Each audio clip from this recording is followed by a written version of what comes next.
中國外交部同中國駐日本領事館早前提醒中國公民近期避免前往日本。特區政府保安局隨後喺外遊警示網站更新資訊，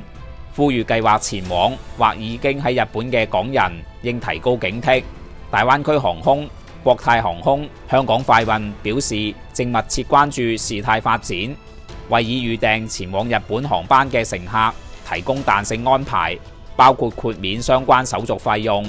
大灣區航空表示，對於11月15日或之前出票並計劃12月31日或之前到日本任何目的地嘅旅客，提供靈活嘅退票安排。顧客可以聯絡客戶服務中心申請退款，所有相關手續費將會獲得豁免。國泰航空表示會盡量協助顧客，如為已預訂前往日本嘅顧客提供調整行程嘅靈活選項。